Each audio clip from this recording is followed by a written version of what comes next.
Let us take a moment to worship the Supreme One,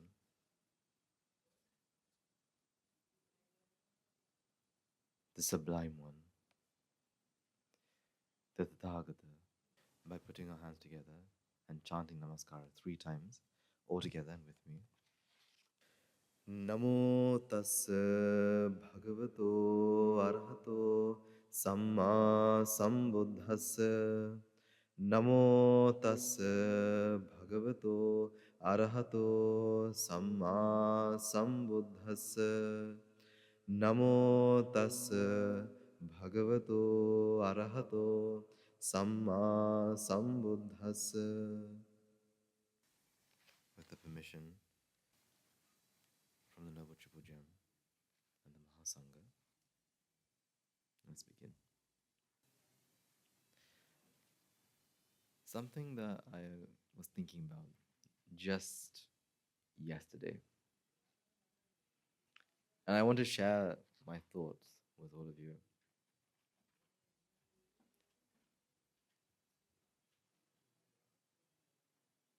Is that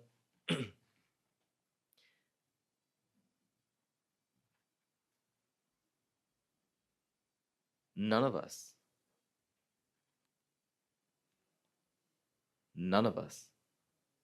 are normal. None of us are normal. Anyone who has ever had the fortune of listening to the teachings of the Buddha, anyone who has ever been able to associate the Mahasangha are not normal.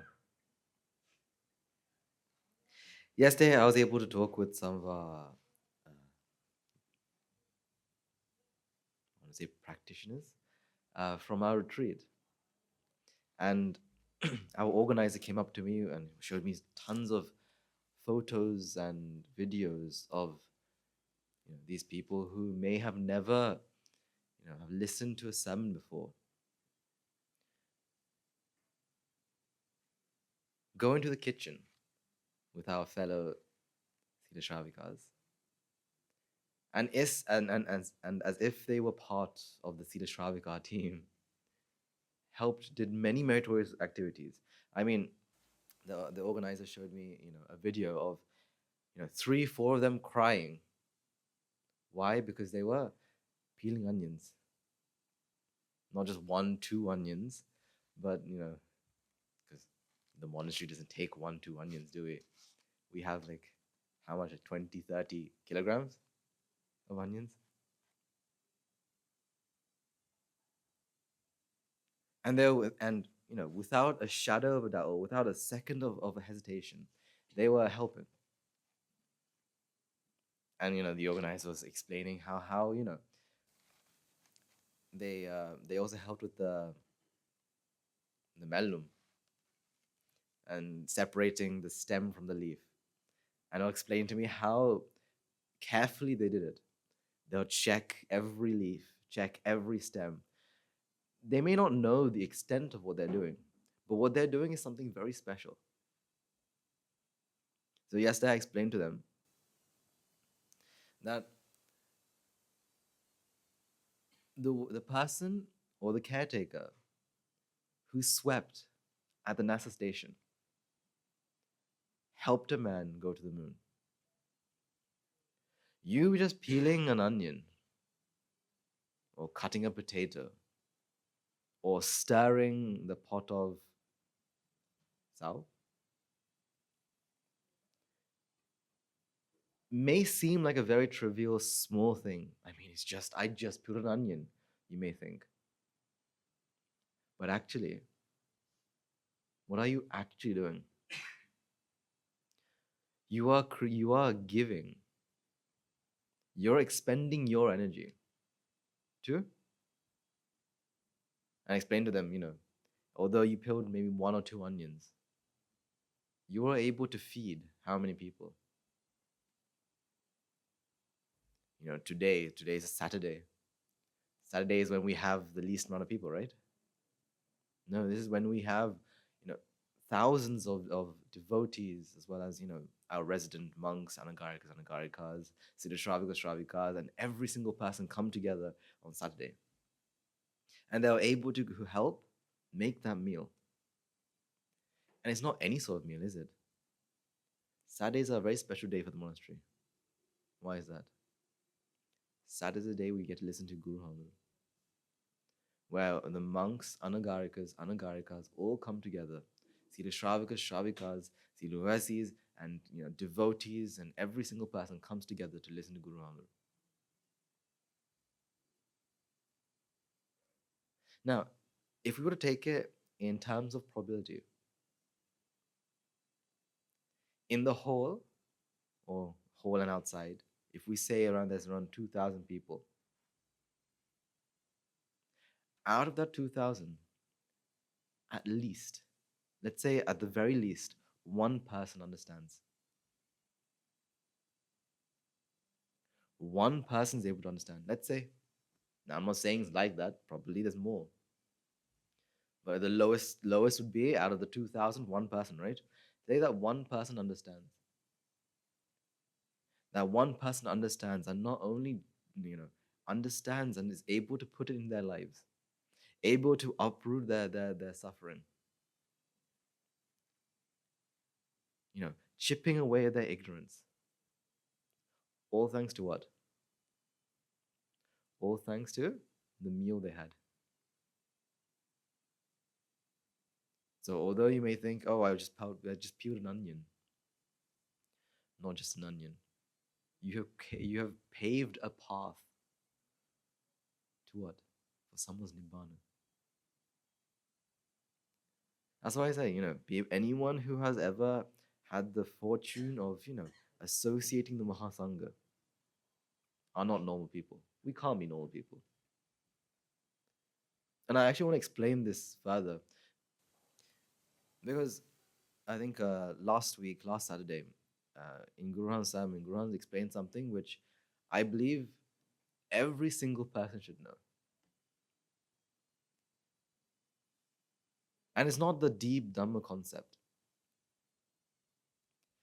Guru Han explained about the merit bank, or the karmic bank. And I found that very, very frightening. In the sense that because people don't know, they are falling into many traps and blaming it on something completely different. So I really do want to start off by explaining this concept. And it's a beautiful concept, as well as a very scary concept too. So something that Guru Handu said last Saturday was about this karmic bank. But before we talk about the karmic bank, I want to go through some basic knowledge. Because if you go through it, because without this basic knowledge, you can't really grasp the extent of this analogy.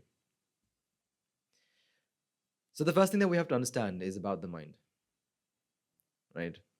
Every one of us, if you're able to hear, if you're able to see, smell, taste, touch, feel physical contact, or think, we can almost say for certain that a mind arose, and not just arose, but passed. So we can say that every single person here who can hear and see, right, has a mind. Where does the mind come from? Where does the mind come from? Do we have like a pipe? Are we all connected to a pipe or a wire which minds come through? Or, do we have like a machine inside that creates minds?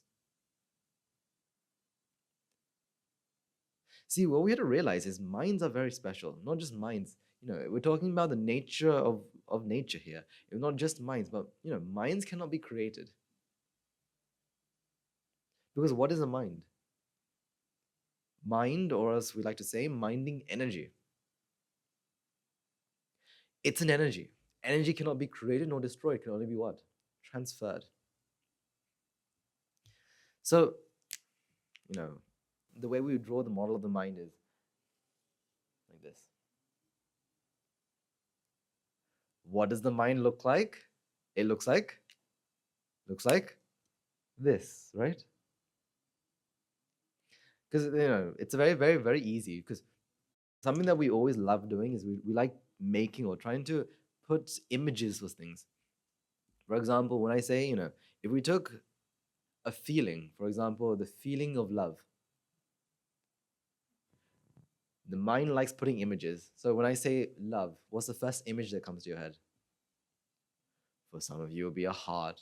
What color heart? A red heart. For some of you, maybe flowers. For some of you, maybe your mother, your father, husband, a wife, children, or whatnot. But there's an image that comes. So when I talk about the mind, what is the image of the mind? This. I remember, before, when I was very young, when someone talked about the mind, I used to think about the brain, saying the brain is the mind. So when they talked about the mind, I made the image of a brain. But what does the mind look like? The mind is formless, meaning it doesn't have a shape, doesn't have a color, doesn't have, we can't see it. Because seeing itself has to include the what? To see, you have to have the what? The mind. So we talk about, the mind. This is the mind here. Now, where does the mind come from? The mind doesn't come from anywhere. Instead, when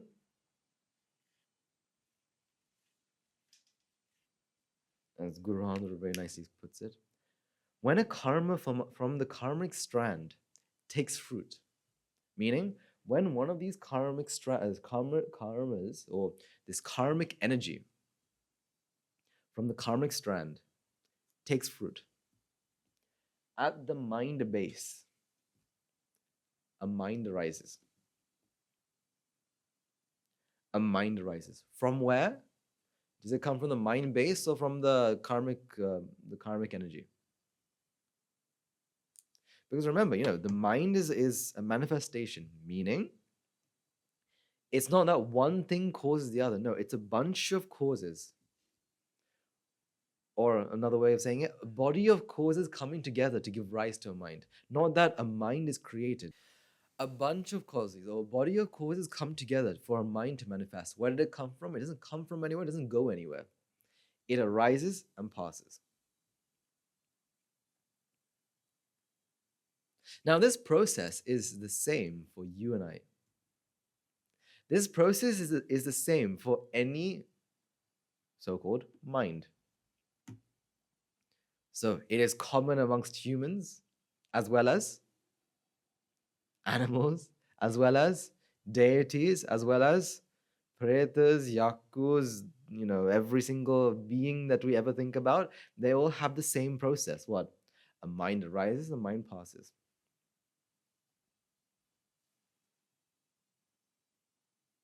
As you grow older, does the process of the mind change? Does it now, as you grow older, when you go to your 80s and 90s, does the process of the mind look more like this? Does the process of the mind change as you grow older? Or as you are younger, is it like very small? Do you see how our mind likes making these stories? Small minds are very small. Babies have small minds, whereas adults, we've got bigger minds. Elderly, right? They've got very frail minds. But minds are minds. There's no difference in a baby or an adult. As long as there's a mind process is the same. The minding process is exactly the same. Right. So where does the mind come from? The mind doesn't come from anywhere. Instead, the causes come together for the effect to manifest.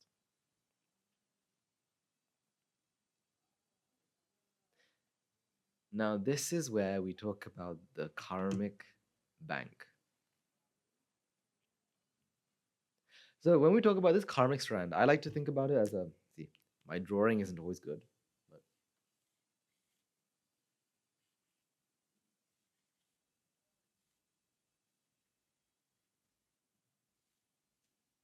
this is the bank. It's a very nice bank. From a bank. A bank is where we do what? What do we do in a bank? Where we deposit what? Our money. Every day we go to work, we earn money, and we put it in this bank. The more money we earn, the more we deposit in the bank. And what is the purpose of the bank? To store the money. So what? When you need it, you can take it out and use it.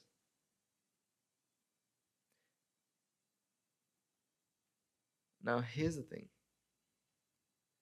Your merits, your good and bad karma is also what? Like the, or is almost as though. So don't get me wrong, there is no bank in the universe where your karma is stored. No, it's a concept.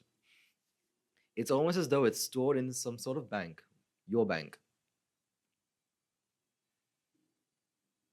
All the good karma you do, all the bad karma you do is stored. And just like money, you can't go to the bank and have infinite amount of money. It's limited. Just like that, your good and bad karma is what? Limited. Now, through our entire journey, or if you were to summarize our entire journey through samsara, what do you think we did more? Good or bad?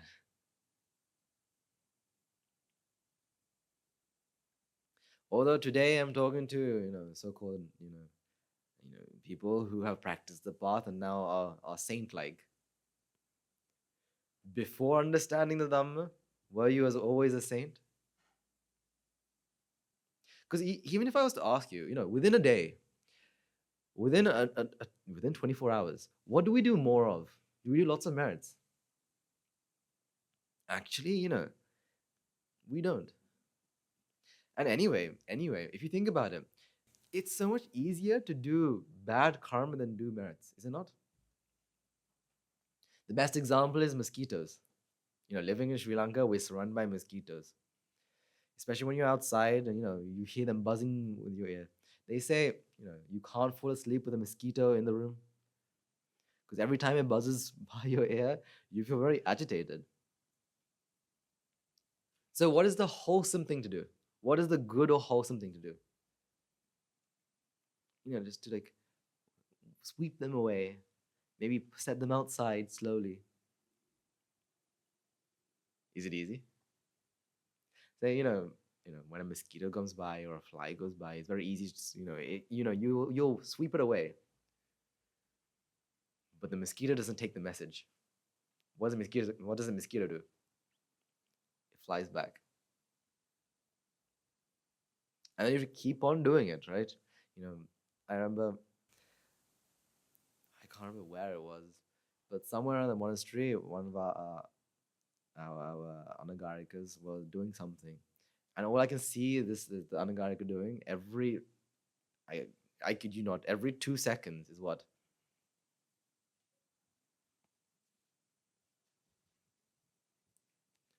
Why?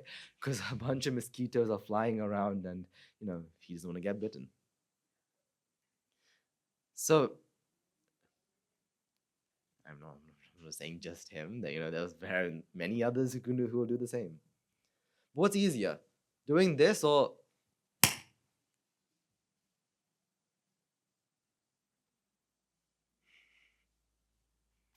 what's easier?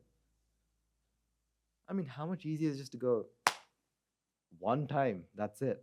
No one, and that mosquito will never disturb you ever in its life. right? Such a simple solution. But yet, what are you accumulating? Bad karma. Or else, even very simple, if there is something that I like and I want it, what do I have to do normally? I have to work hard for it, right? I mean, there's no such thing as a free meal. You have to work for it, meaning that you have to spend your time and energy until you have the opportunity to take it. So, for example, if I want this pen, I have to work hard, or at least ask someone, right? Get permission, and do any even at the monastery, for example, if you want to get a piece of soap in the monastery, you know we have to go and ask, get permission. It's not easy, but isn't it easier just to do this? Look both ways, see there's no one, and just take it. That is so much easier, isn't it? Doing bad is so much easier than doing good. And when a mind is vexed, when a mind is vexed, what is the mind always tries to find the easiest way out. When the mind is vexed, the mind always tries to find the easiest way out, which is what? Doing the 10 wholesome deeds, right? No, it'll do whatever it can. Because in this life we've been given so many good views, there are certain limits. For example, I don't think any of you will when a problem occurs, resort to murder. But in a previous life, when you didn't have that view, then so in this bank, in our actual bank, we actually have more bad karma than good. We have a lot of bad karma than good. But that's not saying we don't have good karma. Of course we do. In our past lives, we have done lots of good things. However,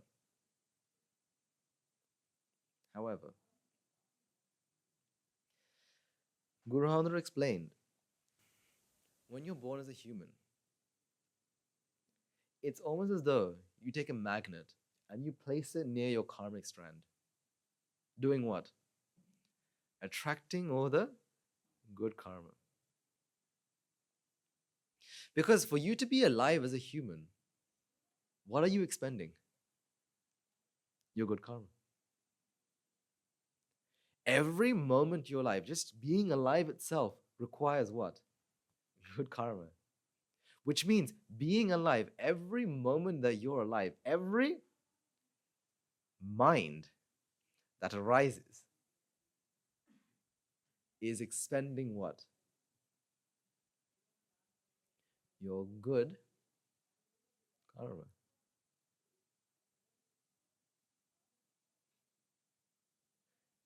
The bank is limited. Every moment you're alive, you're expending good karma. Right. Now think about how almost lucky we are. See, from the moment we wake up to the moment we fall asleep, if you think about it, we actually we expend a lot of good karma, do we not? For example, we wake up on a very comfortable bed, right? With a pillow, right? Right? Does anyone go sleep on grass? On the floor? No, we have a bed, a very comfortable bed with a comfortable pillow, which means what? Comfortable bed, comfortable pillow, which means what? Expending good karma. Once you wake up, one of the first things that we do is we go brush our teeth. When we go brush our teeth, we have a toothbrush, have toothpaste. As well as, we have to every morning pull a bucket out of the well. Right? Every morning you have to pull a bucket out of the well. No, we all have to do is turn on a tap and water just runs. Which is also expending what? Because think about it, you don't need to do as much work Back in the past, people had to, pull. I remember when I was little, when we come to Sri Lanka, we had in my grandmother's home, we had a well, and it used to be my pleasure, right, to go to this well and put a bucket and pull it out. Because why? I did it once every year or once every 2 years. And imagine trying to pull that once every day. Oh no, sorry, not once every day. Every time you require water, putting it down, putting a bucket in the well and pulling it up. The amount of energy you'll have to expend. So, actually having running water is a privilege. Having running water is a privilege. Which requires what? Which requires what? Merits.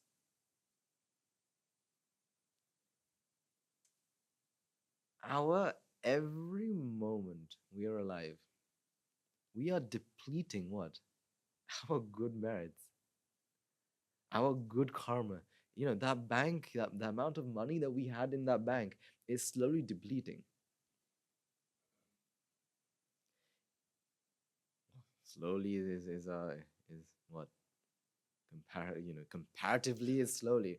Is it slowly though? No, we're actually every mind that goes by is depleting your whole good karma.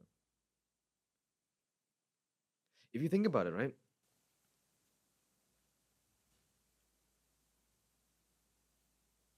To consume food. How many of you spend hours a day going hunting or gathering berries? Do we have to go with an arrow and bow to hunt for food? Or do you have to go with a basket looking for, berries and going far and wide through forests, being bitten by mosquitoes and, scared of snakes, if snakes will come and bite you? Do you have to do any of that? Now you go through a basket. Through what? You have to go with a basket, but with what? Through an AC, an air conditioned,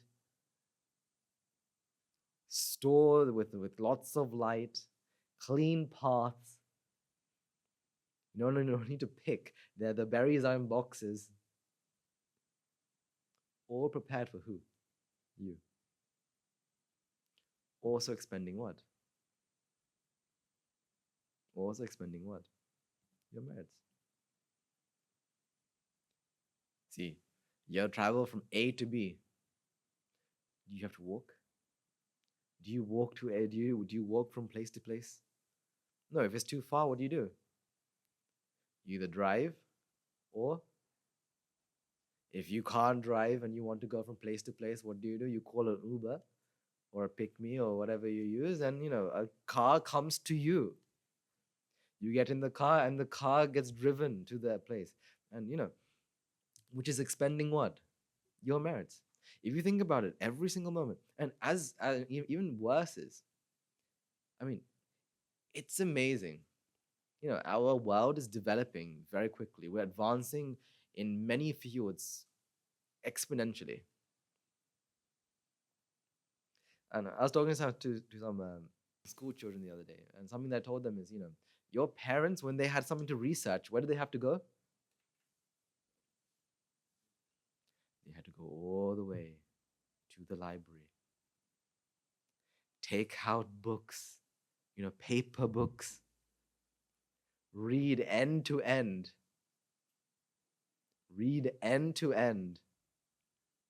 and then write down their report or whatever they have to do.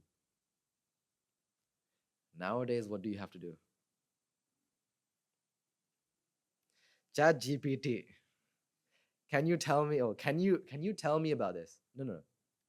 Chat GPT, can you write a report for me? And within seconds, a report is there. You change, I get to talk to a lot of children. All you do is you take the report, change a couple words, put it through a plagiarism checker, an AI checker, and if it's not okay, if it's okay, then you submit it and it's all okay.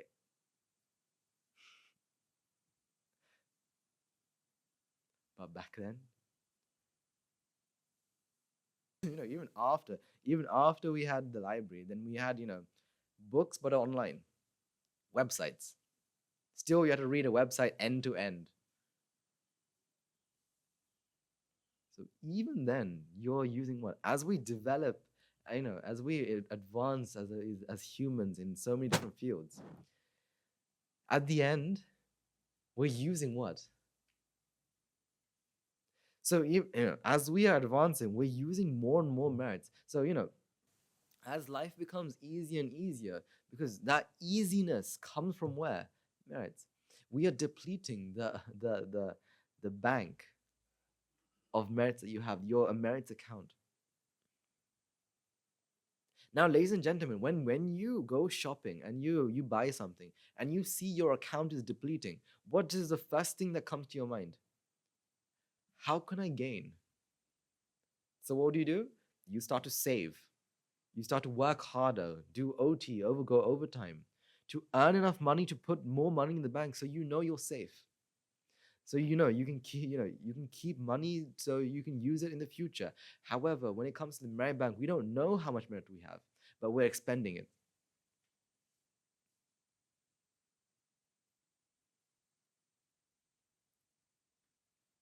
As the number of merits deplete, what is remaining?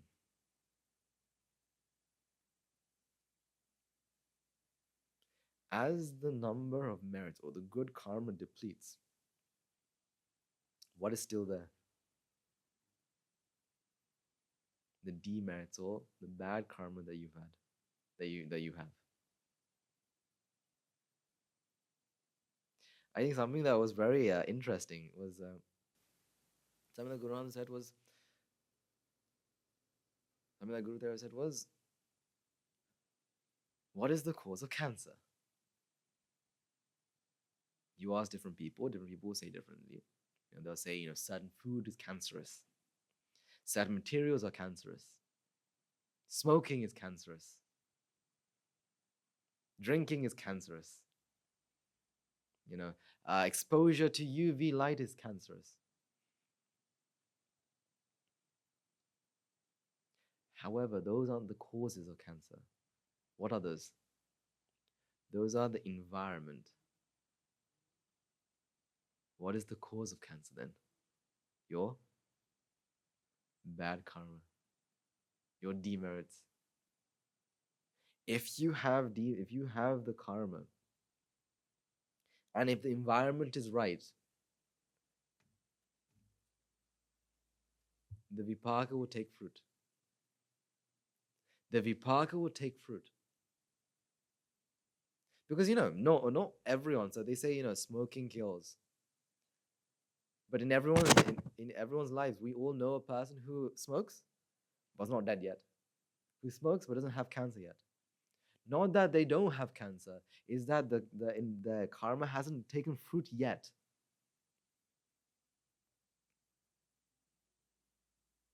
That's why Guru says it's very dangerous.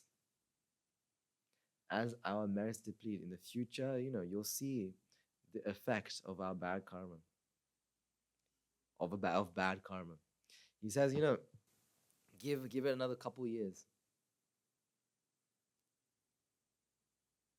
And we'll have different sorts, different events such as famines. We'll have wars and whatnot. As a result of what? Our bad karma. He says that people might just drop dead. Why? Because their merits have depleted. Technically, global warming is what? In effect of what? Our bad karma.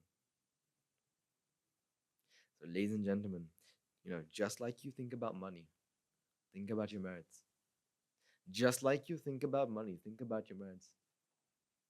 We are very fortunate to be able to think about this because, only those people who knows. Only those who know about merits know about merits. If they don't, they're living, expending, using, taking, not earning. The bank is depleting day by day. They don't earn. So what is left is that bad karma. I was, I was talking to a certain individual, and something that he said was that people are inherently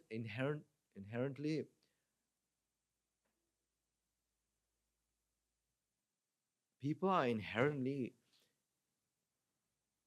going to do bad. For example, if there was no law, if there was no rules, would people be as civilized as we are now? If we were to if you would make a society, a new society where there's no rules, no laws, would people behave the same way they behave now?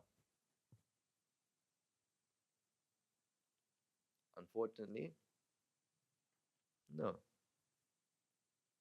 Now the reason is because, not because of anything, but because when when the merits have depleted, what is left is the bad karma. The bad karma will give rise to bad thought. Because for you to be able to give something, you must have.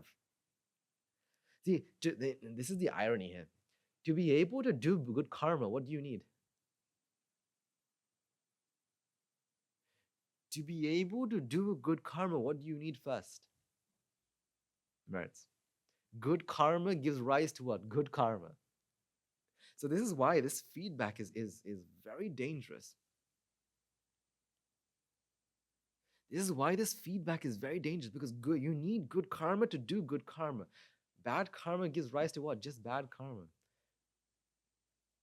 So this is why it's extremely dangerous. The more good karma that we have, the more ability that we have to do good. So don't let don't let your bank deplete. Make sure you're earning a lot of merits. See, children these days don't know this. Lots of children these days have no idea about merits. They think, I'm passing exams because of my hard work. I'm getting all this because of my mom, my dad, because I have all this. And parents don't understand this either. So what they do is they try to give their child a life of complete luxury. So whenever, for example, back when when you were younger, when you asked for food, right, when you asked Amma or Tata for food, they'll say, Puta, can you help me make food? But nowadays, if you ask if a child wants food, what do? Uber Eats. You will find a way to instantly order and get it, lacking any sort of merits. So, for example, when you're younger and you ask your parent for food, they'll ask you to help, which means you are doing merits there and then.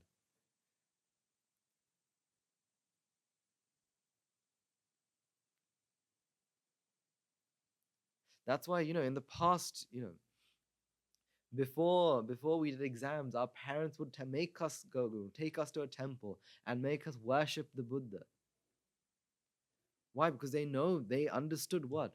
That merits are needed for you to be successful, or for something good to happen. So let's find ways to accumulate merits. But nowadays, parents don't know this. So what do? They give their child the absolute luxury. Whenever they go shopping, they take the bag, instead of the child who is very capable of holding the bags. What do the parents do? Ane pute, don't do that. I'll carry the bags. Taking away what? Taking away that child's merits.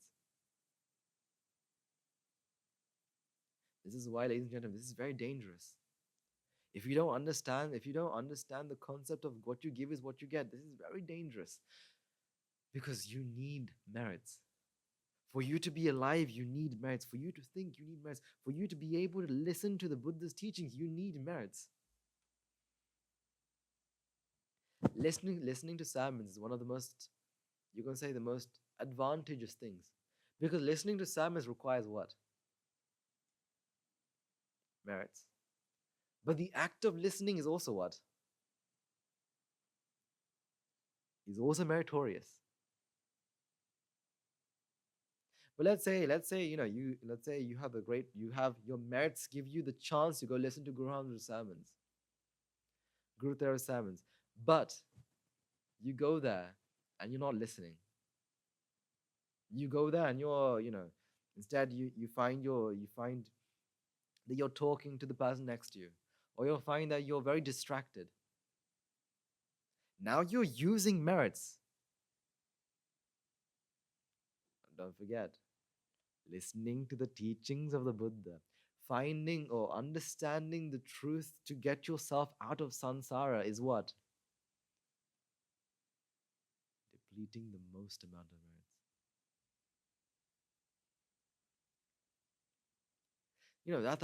That's why they say,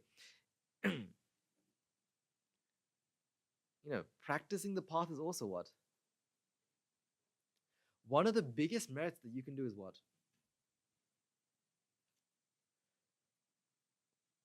One of the biggest merits is practicing Arya Maitri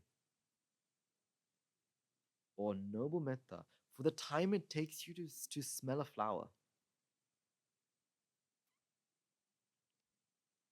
is one of the greatest merits you can do. Now, practicing Arya Maitri doesn't mean sitting down, meditating, saying Mamada Sila Loka Sila Satya, right? May I and all beings in all worlds. That's not Arya Maitri. Arya Maitri is a feeling that you get where you understand. See, the people who can do Arya Maitri is the people who understand, is a mind that understands about minds. They're the only people who can actually send this compassion, this loving kindness to other minds, because they realize that the mind is suffering.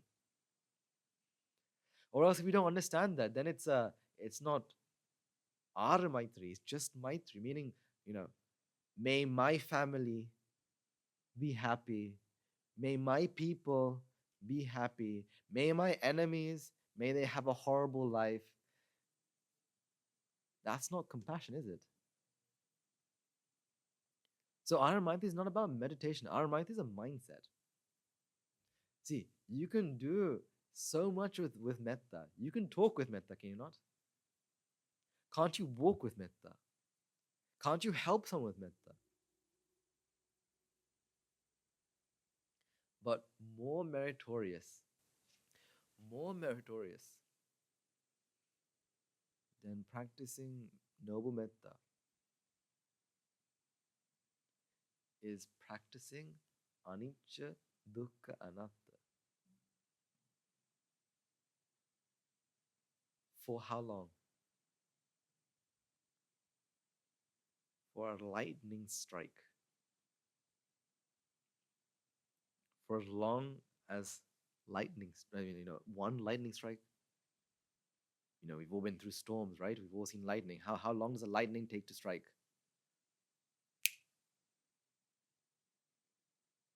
Practicing anicca, dukkha, anatta is one of the biggest merits that you can possibly do. See, now I'm talking to people who live and breathe in the monastery. Living and breathing amongst such valuable people has its benefits and has its drawbacks. Drawbacks, why? Because you're surrounded by great people, meaning what? You're expending what? However, it's highly advantageous because of what reason? You're surrounded by what? Extraordinary people. Every action you do to help that person is multiplied thousands folds. Every thought you have for that other person, because they're not normal people, are they? They're not normal minds, are they? They're minds that understand the truth of the world, or trying to understand the truth of the world, who are practicing to escape from the shackles of samsara. They're not normal people. Like I said, people around you are not normal people. These people are extraordinary. These people are absolutely extraordinary. That's why being amongst the Mahasangha doesn't mean, again, just monks here. Mahasangha means what? Bhikkhu, bhikkhuni, upasaka, upasika.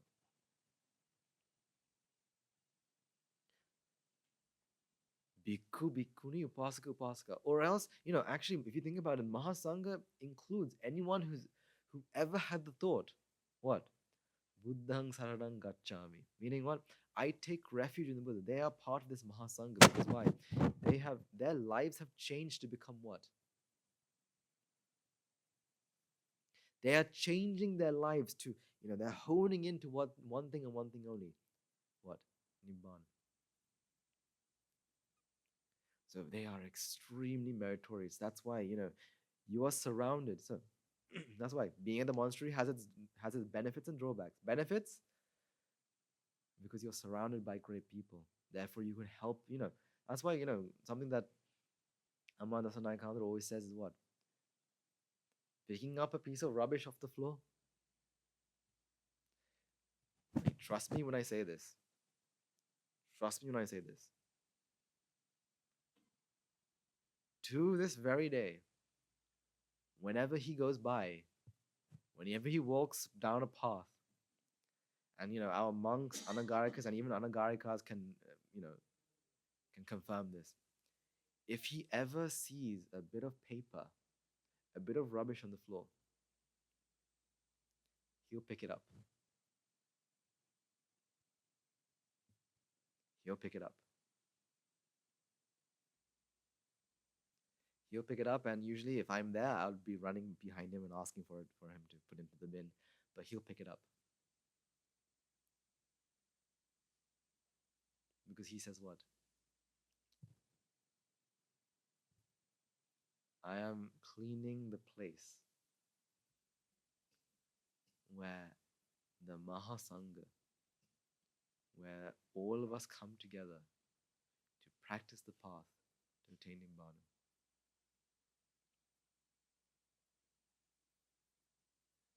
So each and every one of us, like for example, sometimes around the places we have construction. Construction places are very dangerous. So, you have to go with shoes or whatnot.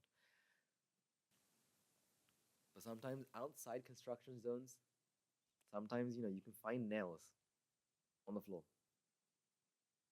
I mean, if you even go down this path, sometimes you find sharp objects. Or even you can find what? Like, whenever you go down these paths, sometimes, sometimes you step on a sharpish stone. Just remove that. You're cleaning the path. You're clearing the path for who? The Buddha and the Mahasangha. See, ladies and gentlemen, find ways to earn more merits. Find ways to earn this merits. Fill this bank. See, surrounded by such extraordinary people, you have the advantage. That's why, That's why when I talk to the people at the retreat, the one thing I said is, peeling one small onion isn't small. The merits you accumulate have no limits here. It's your intention that matters. So your merits are not limited to what you do. It's limited to your intention. Depending on your intention. Dependent on your intention. Does it limit how much merits you do? So, ladies and gentlemen, boys and girls, and to anyone who can hear this message, accumulate as much merits as you possibly can. Help one another to the absolute maximum. Something that my teachers told me a couple weeks back, and I want to give that to you as well. He said, at the end of your day, as you rest your head on your pillow, have a highlight. You know how, when you watch a match, you have the highlights? Have the highlights of your day. Meaning, remember all the merits that you possibly have done throughout that day. From the smallest thing to the biggest. So if you're able to serve a spoon to the Mahasangha, remember that. If you're able to just to say a word to a person to make them feel better, have that highlight and fall asleep with what? The highlights. running through your head. Because the next day you wake up with what? You'll wake up with those highlights. The next day you wake up thinking what? Today, I'm going to do better. I'm going to do more. So, ladies and gentlemen, just like your money-wise, become merit-wise. You know how you're very careful with your money? Right? Become very careful with what? With the amount of merits that you accumulate. Unfortunately, you can't see how much merits you have left in your bank, but that's okay. Because all you have to do is what? Collect, accumulate, take. It's strange, isn't it? To take money, to take money, you have to give time. To take merits, you have to give what? Energy. To take money, you have to give time. To take merits, you have to give energy. That's why, I think it's Mahatma Gandhi that said, dissolve yourself in the service of others. From the moment you wake up till the moment you fall asleep, accumulate merits. See, even practicing the path is what? Meritorious. So, make sure your day is filled with merits. Something that I tell our 18 minus Anagarikas is that, their lives are dedicated to what? The sasana. Their lives are dedicated to the sasana. They're at the monastery and, they get food. They get shelter. They get clothes. They get everything given to them. For what reason? Because that's expending a lot of merits, is it not? If you think about it, as a monk, I don't go to work. I don't do a job. Everything's given to me, which is expending my merits. But why? For what reason? So I can focus on what? Doing even more merits. By practicing the path and finally doing what? Because at the end of all this, because this merit bank will increase and decrease, will fluctuate. Until what moment? Until the moment you close your account.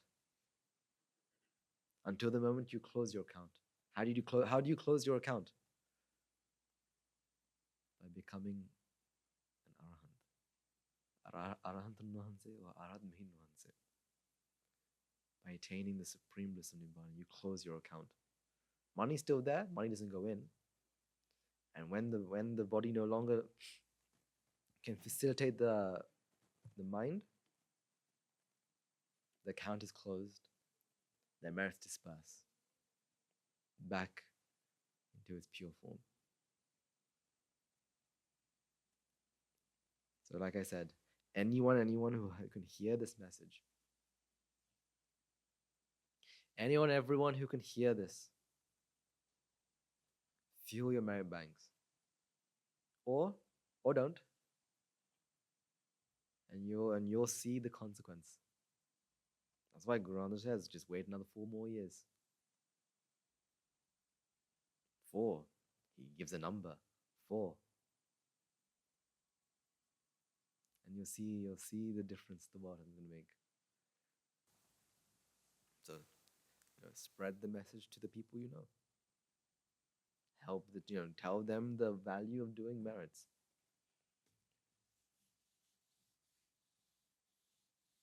Or else they'll suffer the consequences as well. So coming along from the merit bank, I wanted to, or the karmic bank. Like I said, when you become human, you're attracting your merits, leaving behind your demerits. Now, what we have to remember is whose merits and whose demerits. So we're going from a 2D story to a 3D, right? 2D meaning convention to the absolute, to the truth. Whose merits are these?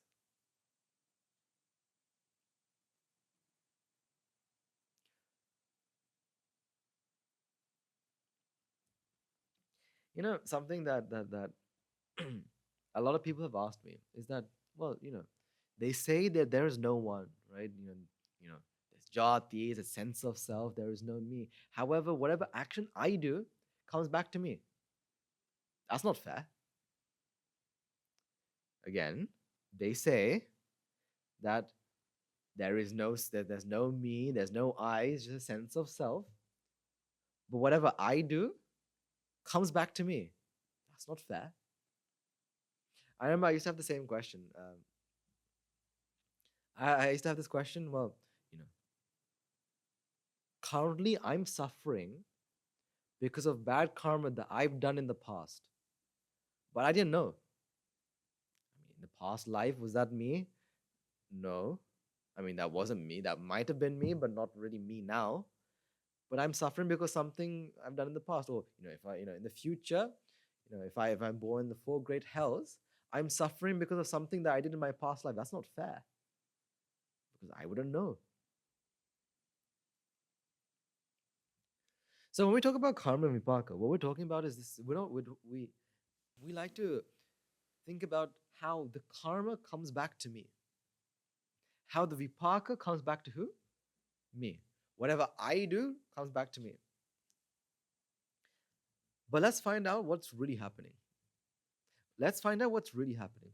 Because this karmic energy doesn't belong to anyone. Who does energy belong to? Who does energy belong to? Light energy. Light energy belongs to who? So, the karma that we do comes back to me. The karma that I do comes back to me. Now, that is a story that jati makes. That is a story that jati makes. When I do something, it comes back to me.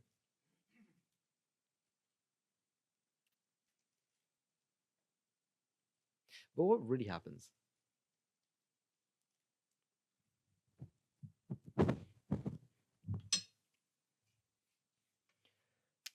What really happens is what? The karmic energy, or this karmic energy and this strand will take fruit. Will take fruit, and when it comes to the mind base, what happens? Rupa, Vedana, Sanya, Sankhara, Vijnana. Or we receive, register, recognize, respond, and perceive. Now, that is the process of the mind. The mind's process is to do what? To receive, register, recognize, respond, and perceive. However, on the mind base, now when I say the mind base, now don't think of the mind base to be something that is fixed. The mind base is again according to different causes. But on the mind base, according to ignorance and attachment, what happens? Ignorance, attachment,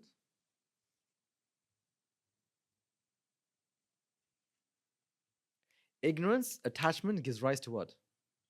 Jati. When jati is at play, what does it feel? It feels this sense of self, or it feels that something is different, that something is unique. When you focus on something, so if you focus on this, you say this is unique. But when you focus on here, what do you think? That this is unique. I'm unique. So jati will say that, well, I'm unique. And then you say, well, that thing happened to who? Happened to me. But then, see, when the mind arises and passes away, energy will be expended. Energy is used, but this jati does something. or the defilement process does something. The defilement process is looking for this fixed, unique nature. So, for example, let's come to our normal example, chocolate cake. Let's say you eat, you taste, or you get to consume some very delicious chocolate cake. Right? You get to consume some very delicious chocolate cake. What is the next thought that you have? How can I get more? Not just how can I get more, but then, let's say you only get a slice. Then you think, what? Can I have the what? The recipe. The recipe to receive what? So I can make what? The chocolate cake again. So I remember once the monastery, we used to make, we still do, I don't know. We used to make banana cakes. And I remember we had some guests who came over, and as they left, the one thing they asked was what? Can we get the recipe for those banana cakes? Our recipe is written down and where? In the mind of the chef. So what did we do? We pushed the chef towards the people and said that this is the recipe. Trust me, every week it would be different. So we had no idea what we put inside them. So, when jati arises, jati will wants the recipe. Recipe to do what? Recipe to remake it. Because when it comes to jati is such a pleasurable feeling. Because why? The mind is looking for something that is unique. Unfortunately, it cannot find it, because this world, everything in this world is the same. Why is everything in this world the same? Well, everything here is made from what? I mean, if we took it through science, everything in this world is made from what? Protons, neutrons, electrons. Right. Thanks to Einstein, we know the what? Mass and energy are the same. So everything's made from what? Energy. Okay. Energy has different forms, but in its essence, energy is the same. Everything is made from this energy, but yet the mind is looking for something that's unique. Because the ignorance has this idea that there is something unique there. There is something different. There is something separate. So the mind searches for it. But unfortunately cannot find it. Until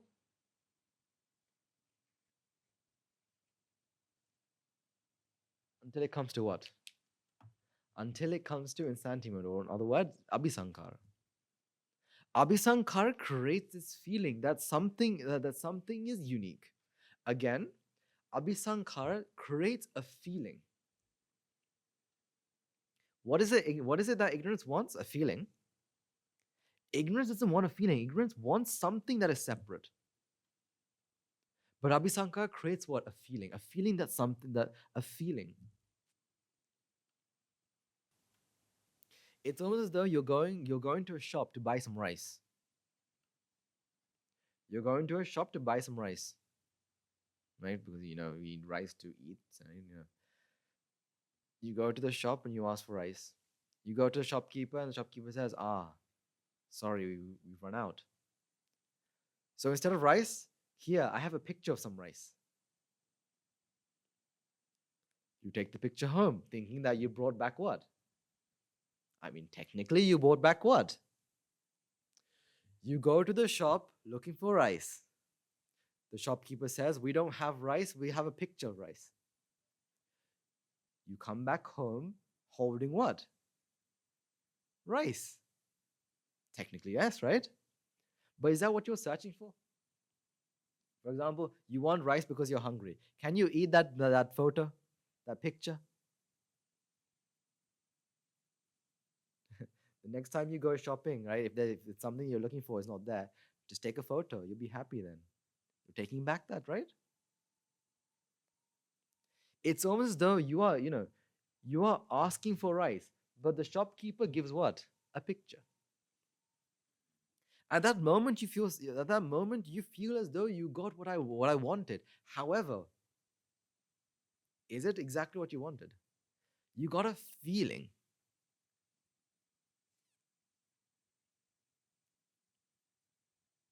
But that feeling is something that gave you pleasure. Because it gave you pleasure, what does the mind want? The mind wants to feel pleasure again, wants to feel this feeling of I have found it again. So what it do? It gets the recipe, it gets the instructions, and then I'm gonna call it stores instructions, or in Pali we call it bubble. And then it stores that energy again. Now again, energy belongs to who? Energy belongs to who? Energy doesn't belong to anyone, but the environment is what matters. Because remember, your karma can only take effect in the right environment.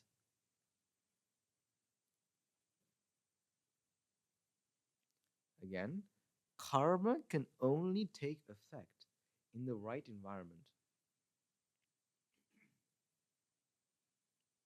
I mean, the concept of karma and vipaka is actually very powerful. An example that I always give is that, if there was, you know, let's say, there's an earthquake. You know, when we have earthquakes, you hear these miracle stories of how there was a massive earthquake, but a person, was alive as though nothing has happened.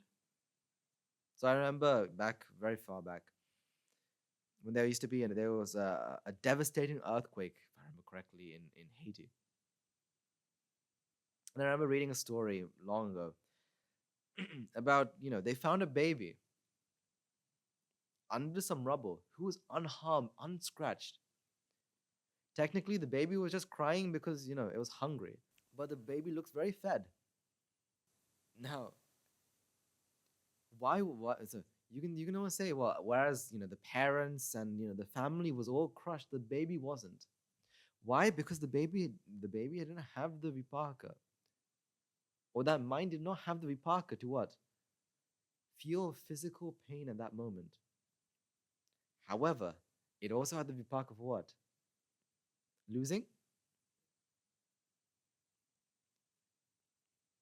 losing its parents and losing its family. So again, the karma only can take result at what moment? At the right environment. When the environment is right, or it's almost though when the environment is there, can it attract? Can it attract the right karma? Again, when the environment is right, can it attract the karma? When I say the right karma, it's not saying that there's a right or wrong karma here. It's talking about when it's like this.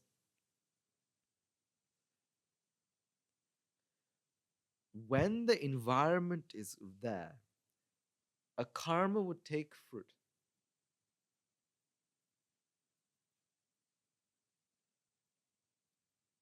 Again, when the karma is there, the karma would the vipaka energy would take fruit, and a mind will be formed.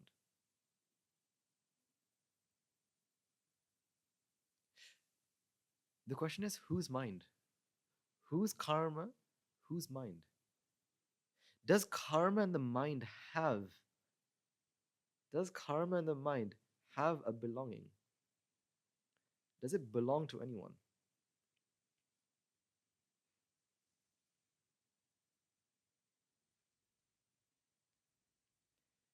If you think about it, every single mind that goes through this process, not this process, but this process here, is all the same. So if I say, if I was to make a sound saying,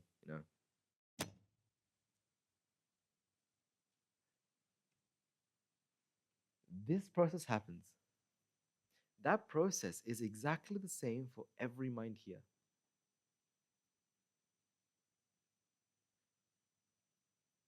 Every mind here. But what makes us unique is what? What makes us unique is what?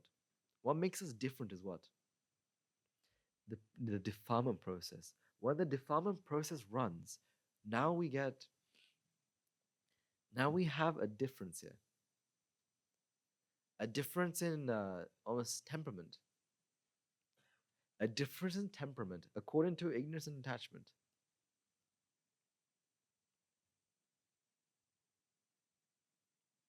That creates the environment for what? The next mind. For example, that's why, that's why when you sometimes are angry, your anger seems to last for a long time. Or when you are sad, it's as though your sadness has lasted for a long time. That I've been sad for, the past hour. That comes, or, even better for at least our, our younger, the younger ones among us. So we feel stressed for a certain period of time, right? For example, when we come close to exams, we feel very stressed, right? We love stress, of course. Why do we feel as though stress has persisted? That stress was there for the last half an hour, for the last hour. Because in reality, stress isn't something that can last. Stress is something that's momentary, is it not? When a mind arises, the mind passes, you are stressed. Or the mind feels what? Stress. Thanks to this process. The next mind, and then that mind passes, meaning that mind is no longer there. But you feel that you've been stressed for the last half an hour, last hour. That is because, not because it's been there. Because one mind affects the other, affects the other, affects the other. One mind creates the environment for the next mind to arise, which creates the environment for the next mind to arise. But what we do is we find ways to change it. Or, according to our views, a way to change it will arise. For example, when you feel really stressed, the next course of action will differ according to our views. For example, remember when we used to be stressed, what do we normally do? Find ways to unstress ourselves. How? What? Falling asleep. We like going to sleep. Or what? Distracting ourselves by watching a movie or listening to a song or watching a TV show, trying to distract ourselves, or maybe, or not maybe, but, or in other words, trying to arise the mind with a different stimulus.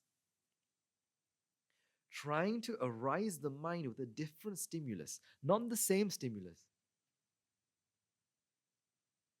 And that arising of the mind with a different stimulus, now you no longer feel what? At that moment, does not feel what? Stressed. Now that mind does not feel what? Stressed. Now that mind doesn't feel what? Angry. So when a person is angry, and there's a sudden sound, at that moment, is that person still angry? No, the person now perceives that sound, now registers that sound, and that mind can no longer be angry, because anger isn't something that persists. Instead, anger, stress is something that's very mind. It's just a mind that arises, a mind that passes. However, what the mind can do is has memory. What the mind can do is it has memory. Every mind that arises because of ignorance and attachment has jati. And jati likes to connect dots and says, for the last 5 minds, I've been feeling stressed. For the last 50 minds, I've been feeling stressed. For the last 100 minds, I've been feeling stressed.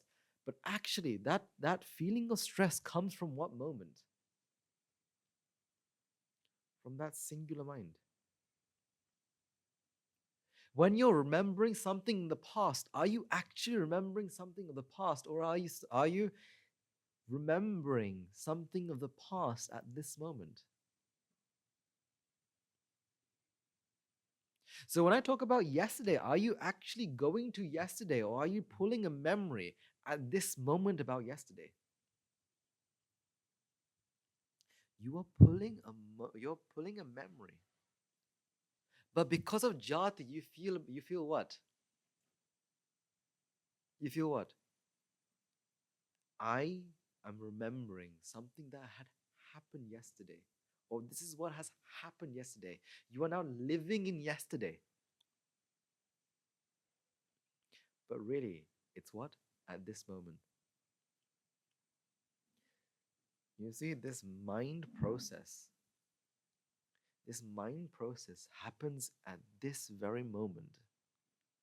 The mind process happens at this very moment. However, because of jati, you connect the dots and you say, I've been stressed for half an hour. I've been angry for half an hour. Those of you who are, doing exams, I've been studying for half an hour. I've been studying for half an hour. I require a break. I require a break. Why? Because I've been studying for half an hour. But that mind hasn't been studying for half an hour. That mind's been studying for how long? For a singular mind. I've been doing physics for the last half an hour. Oh, no, physics. I hate physics. I can't do that. We all hate physics. But really, are you really, are you stressed because of this right now, or because you're connecting the dots?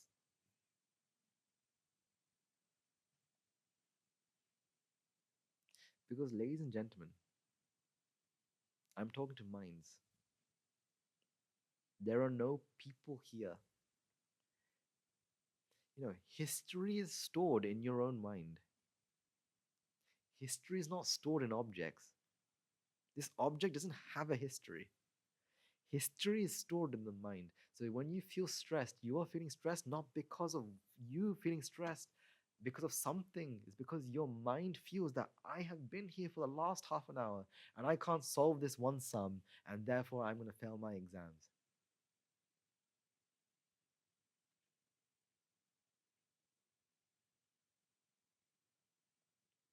But really, what's happening?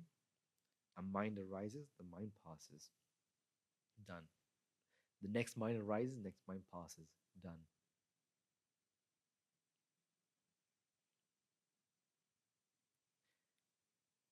If you can live in this moment,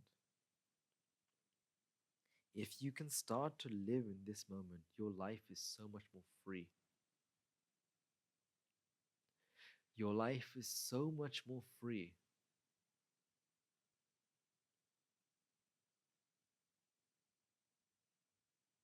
Because why? You are living at this moment. The mind arises, you're doing something. The mind passes, done.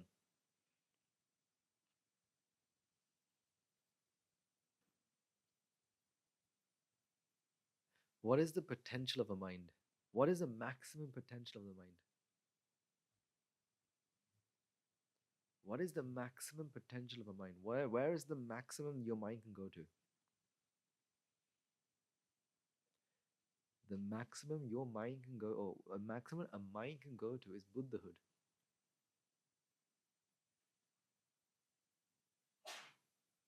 The maximum a mind can go to is what? Buddhahood. So what is a mind? What can a mind not do?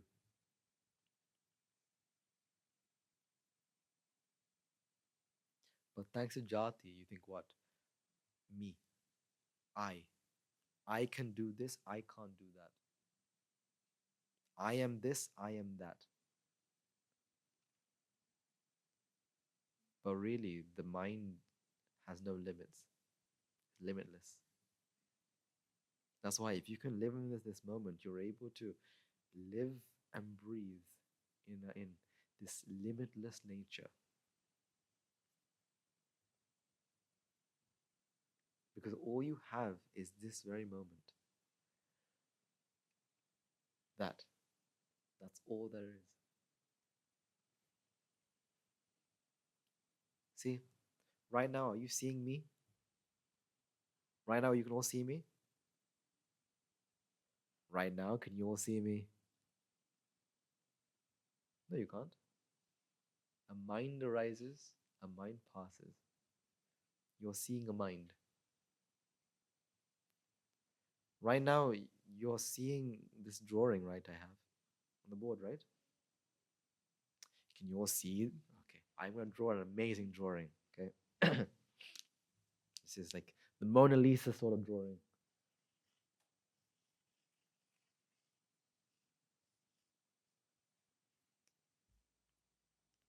Are you seeing my drawing? Are you seeing my drawing? I mean, it's very good, isn't it? Right? Right? My drawing's very good, right? It's my drawing, right? What are you seeing? A mind arising, a mind passing. So, are you seeing my drawing or are you seeing a mind here? Are you hearing my voice or are you hearing a mind?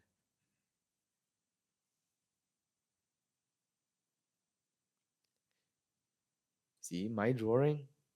Look at my drawing. It's such a good drawing.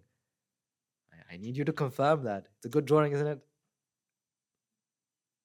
Can you ever see my drawings? Can you ever see my drawings? What are you seeing? A mind arising, a mind passing. So technically, you're not seeing my drawing because my drawing is what I see. I mean, the best way to say this is one. Every time I look at this board, I see in a certain angle. Usually, when you look at it, usually the drawings are very stretched.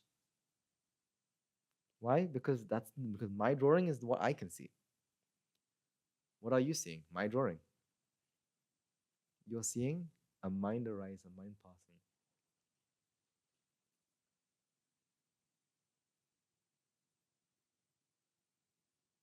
When you're eating, can you eat? Well, so today's not dakineyu. So today we're gonna have rice. I don't know the menu. Rice. Definitely, we know rice is there. We know there's gonna be some sort of mellum there.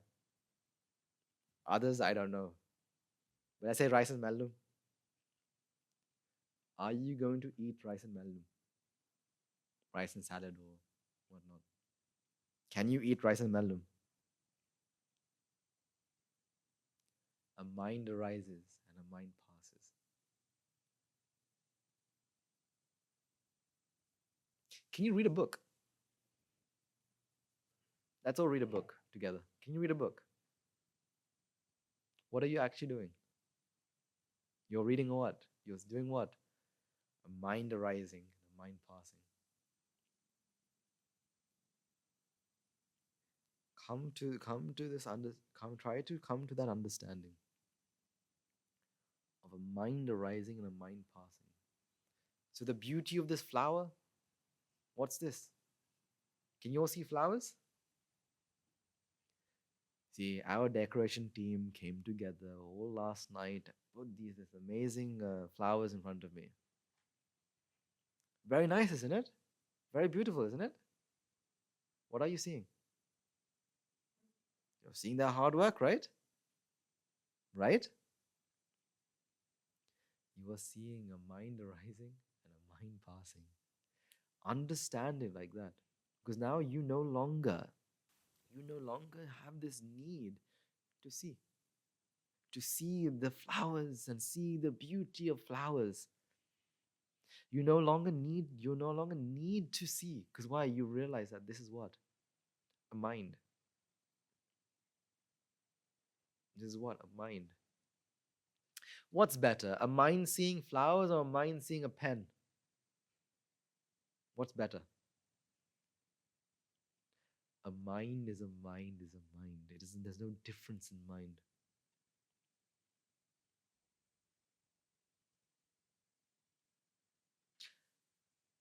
Ow, I have a back pain. I'm seeing flowers. Which mind is better? Which mind is better? The one seeing flowers or the one feeling back pain? The mind seeing flowers is so much better, isn't it? Back pain is so painful. A mind is a mind is a mind. A mind arises, a mind passes. Pain is also what? A mind arises, a mind passes.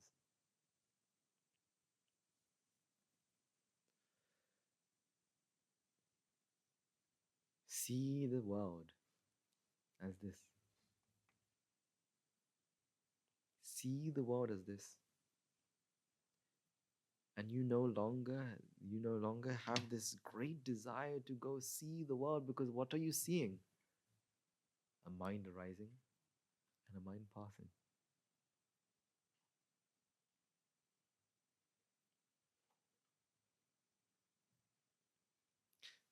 Let's all work very hard. I earn lots of money. Let's all go to the Bahamas. For what? For what? A mind to arise and a mind to pass away. Let's all go, and instead of going to the Bahamas, let's all come and sit down at the Dhamma hall. Difference? Mind arises, mind passes. Which mind is better? The Bahamas are so much better, right? Right? Because it's a different place. It's so much better. Dhamma hall we go every single day. This is the same Dhamma hall that I went yesterday. Right?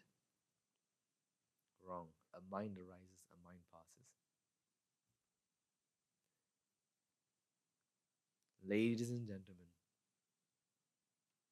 or even better, minds. You are a mind. Understand who you are. Sorry.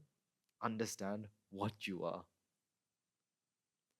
A mind arising and a mind passing. Come to that understanding. Come to that understanding. See the world as it is.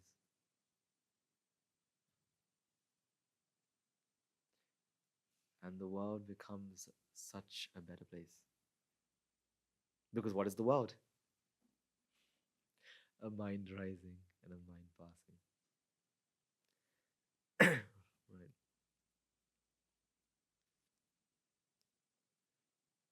Something that before we conclude, something that I want you to keep in your head is about the karmic bank, the karma bank. You must have that in your head. Especially as all of you, living and breathing in the monastery. Our karmic bank is depleting faster than ever. Our merit bank is depleting faster than ever. Because you think about it, right? Even last night, people who have dedicated their time to attain Nibbāna, sacrifice their time to do what? To prepare a meal for all of you. All of this is there. According to who? According to what? According to your good karma. The monastery finds various ways to make your lives better. Using what? Your good vipaka. So earn as much merit as you possibly can. Do as much merit as you possibly can. Because if you do that, you're able to get more merits. Because I'll agree with anyone who says, I'm not sure about how much merit I have in my bank. Like I said, when I heard that, I was scared. I was scared. Why? Because I don't know how much how much merits I have in that bank. So what should I do? Find ways to do as much merits as possible.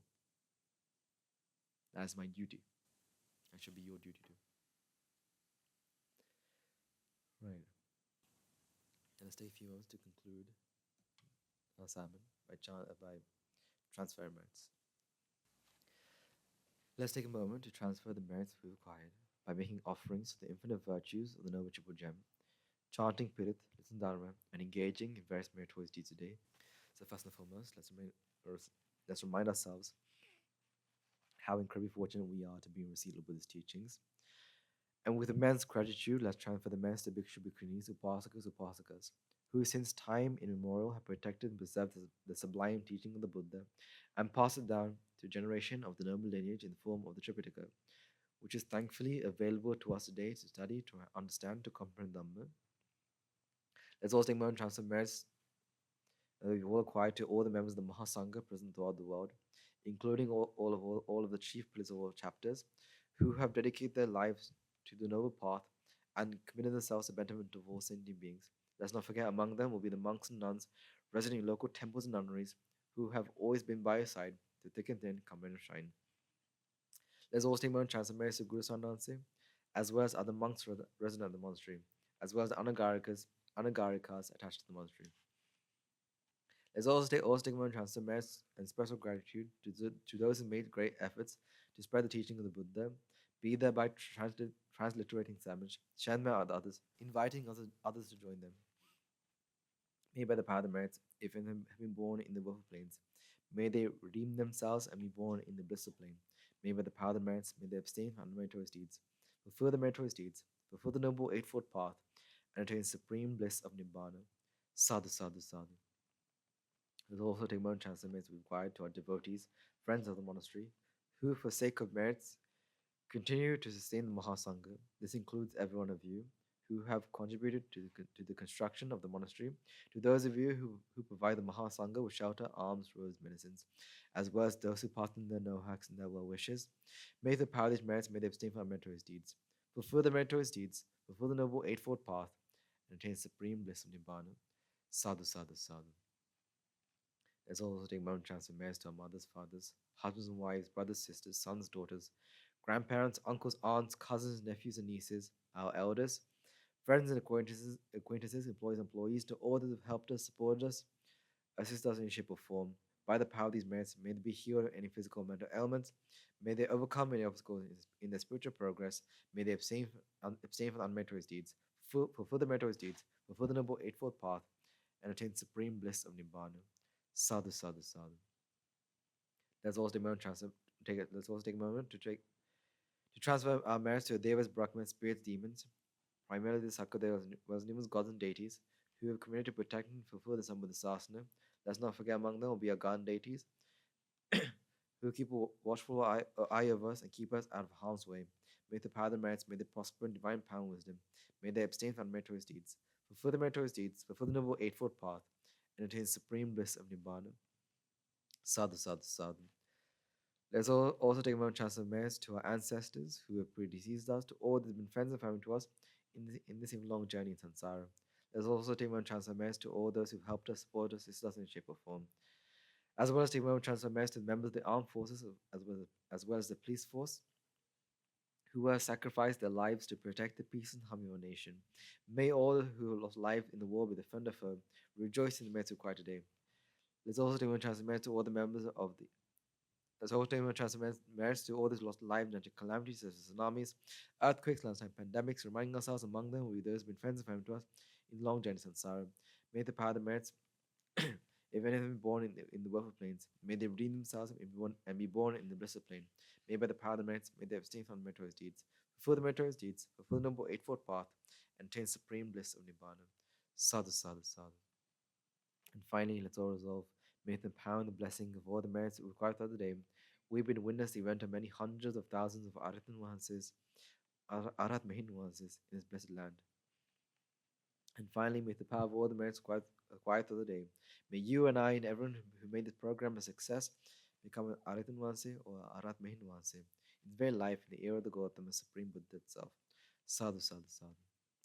May the blessings of the Jipojam be with you all. The members of the Mahasangha will now transfer their blessings to you. Raga ginen midetva, dvesha ginen midetva, moha ginen midetva, Nibbāna parama sukhain, sukita taravitva. Nibbāna Parama Sukhayin Sukhitataravidva Mamada Siyalu Loka Siyalu Satvayo Nibbāna Parama Sukhayin Sukhitataravidva Nibbāna Parama Sukhayin Sukhitataravidva Nibbāna Parama Sukhayin Sukhitataravidva Raga Ghini Niveva Dvesha Ghini Niveva Moha Ghini Niveva Nivan Sapalabeva Nivan Sapalabeva Nivan Sapalabeva තුන්වන්ගේ සුසියනන්ත මහා ගුණ බැලෙන් සියලු ලෝක සියලු සත්වයෝම නිබ්බාන ප්‍රපසකින් සුඛතර වෙත්වා